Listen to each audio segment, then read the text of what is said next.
అందరికీ నమస్కారం అండి. ఈరోజు మనం కేవి రత్నమాల గారు రచించిన బంధం అనే ఓ చక్కటి కథను విందాం.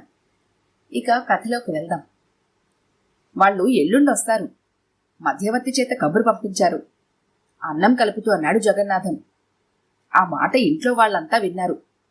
అందరితో పాటు శైలజ కూడా. వాళ్ళు అంటే తనను చూడ్డానికొచ్చే పెళ్లివారని, ఆ లెక్కన ఎల్లుండే తనకి పెళ్లి చూపులని ఆమెకు అర్థమైంది. నోరంతా చేదుగా అయిపోయింది. గుండెలో ఏదో తెలియని బాధ గడ్డలాగా మారి అడ్డుపడటంతో ముద్ద దిగడం కష్టమైంది.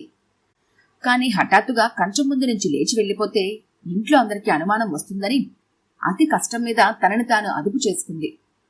ఏదో 4 మెతుకులు తిన్నామనిపించి కంచం ముందు నుంచి లేచిపోయింది. అస్థిమితంగా అటు ఇటు పచారులు చేస్తుంటే అప్పుడు తట్టింది వెంటనే ఏం చేయాలో. ఎవరూ లేకుండా చూసి మెల్లగా అన్నగారి దగ్గరకు చేరింది. నీతో కొంచెం మాట్లాడాలిరా అంది. ఏమిటో చెప్పు అన్నాడు అతను. ఇక్కడ కాదు, డాబా మీదకెళ్ళి మాట్లాడుకుందాం అర్థించింది. అభ్యంతరం చెప్పలేదు అతను. ఇద్దరూ కలిసి పైకి వెళ్లి ఒక మూలగా కూర్చున్నారు. ఇప్పుడు చెప్పు, ఏమిటి సంగతి? చెల్లెలు సంశయించడం చూసి అతనే అడిగాడు. అదే, ఎల్లుండి నాకు పెళ్లి చూపులు కదా, ఆ విషయం మాట్లాడదామని. ఆర్ధోక్తిలో ఆగి భయం భయంగా అన్నగారి ముఖంలోకి చూసింది. అది గమనించి చిన్నగా నవ్వాడు అతను.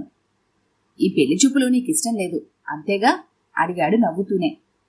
ఆశ్చర్యపోయింది శైలజ. నీకెలా తెలుసు అడిగింది. ఇదొక్కటే కాదు, నువ్వు కిరణ్ని ప్రేమిస్తున్న విషయం కూడా తెలుసు నాకు. మీ ఇద్దరిని పార్క్లో చూసింది నేను. ముందుగా నీకు పెళ్లి చూపుల్ని, ఆ తర్వాత పెళ్లి చేసేయమని నాన్నగారికి చెప్పింది నేను తాపీగా చెప్పాడు. నెత్తిన పిడుగులు పడ్డట్టుగా అదిరిపోయింది శైలజ. అన్నగా సహాయం చేయకపోయినా తన మానాన తనని వదిలేకుండా పనిగట్టుకుని మరి తన ప్రేమకి సమాధి కట్టడానికి ప్రయత్నిస్తున్న అతన్ని చూస్తుంటే ఆమెకి అసహ్యం వేసింది. గుండె మండిపోయింది. ఎందుకింత ద్రోహం తలపెట్టావు? కళ్లల్లో నిప్పులు రాలుతుండగా ఆవేశంగా అడిగింది. ఇదంతా నీ మంచికే. ఈ విషయం నీకు తర్వాత అర్థమవుతుంది. ఇంతకంటే ఇంక నన్నేమీ అడక్కు చెప్పేసి ఇక తను మాట్లాడాల్సింది ఏమీ లేదని అక్కడి నుండి వెళ్లిపోయాడు అతను. నిశ్చేష్టురాలైంది శైలజ. నిజానికి శైలజ ఇష్టపడుతున్న కిరణ్ ఆమెకు స్వయాన మేనత్త కొడుకు.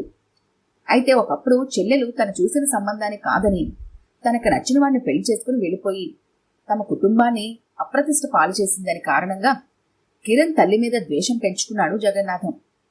ఆనాటి నుంచి నేటి వరకు రెండిళ్ల మధ్య రాకపోకలు లేవు. కాని ఏదో విధంగా వాళ్ళ మంచి చెడులు వీళ్ళకి, వీళ్ల బాగోగులు వాళ్ళకి తెలుస్తూనే ఉన్నాయి. ఆ విధంగానే శైలజ కిరణ్లు ఒకరికొకరు తారసపడ్డారు. ఆ క్షణం నుంచి ఒకరి మీద మరొకరు అభిమానం పెంచుకున్నారు. చివరికి అది ప్రేమగా మారింది.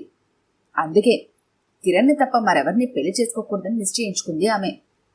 ఆ విధంగా విడిపోయిన 2 కుటుంబాల్ని తిరిగి కలపాలి అనుకుంది. ఆ నిర్ణయంతోనే ఈ పెళ్లి చూపుల్ని ఏదో విధంగా ఆపాలనుకుంది. కాని అన్నగారి ప్రవర్తన చూశాక తన ఆశయ సాధనకి ఇంట్లో వాళ్ల సహాయం లభించదని తెలిసిపోయింది.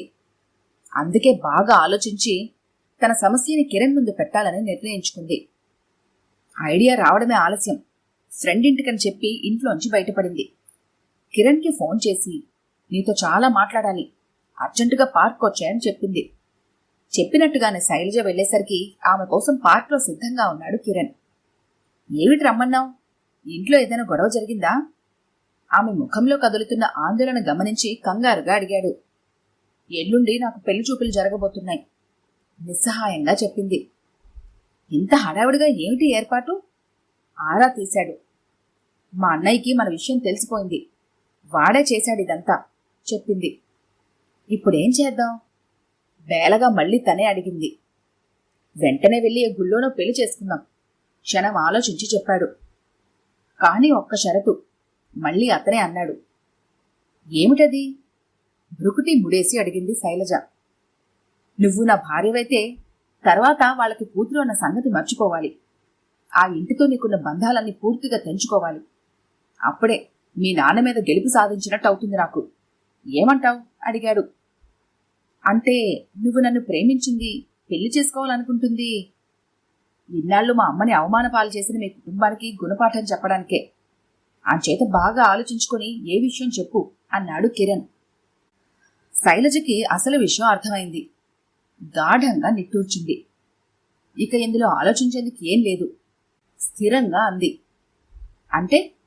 అర్థం కానట్టు అడిగాడు. నేను మన 2 కుటుంబాల గురించి ఆలోచించాను. నువ్వు మీ ఒక్కడి కుటుంబం గురించి ఆలోచించావు. నేను ప్రేమకి ప్రాముఖ్యతనిస్తే నువ్వు పంతానికి ప్రాముఖ్యతనిచ్చావు.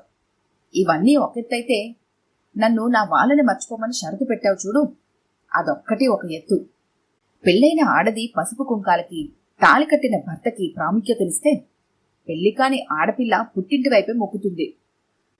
నేను అంతే. నిజానికి నా దృష్టిలో జన్మనిచ్చి కనిపెంచిన అనుబంధం కంటే మధ్యలో వచ్చి మనసిచ్చిన బంధం ఏమాత్రం ఎక్కువ కాదు. నీ షరతుని పెళ్లికి ముందే చెప్పి నేను నా వాళ్ళ నుంచి దూరం కాకుండా చేసినందుకు నీకు నా కృతజ్ఞతలు చెప్పేసి అక్కడ నుంచి ముందుకు కదిలింది ఆమె. వెనక్కి తిరిగి చూడకుండా వెళ్లిపోతున్నామని నిశ్చేష్టుడై చూస్తూ ఉండిపోయాడు కిరణ్. ఈ కథ కనుక మీకు నచ్చినట్లయితే లైక్ చేయండి, షేర్ చేయండి. మరిన్ని ఇంట్రెస్టింగ్ కథల కోసం మా ఛానల్ని తప్పకుండా సబ్స్క్రైబ్ చేసుకోండి.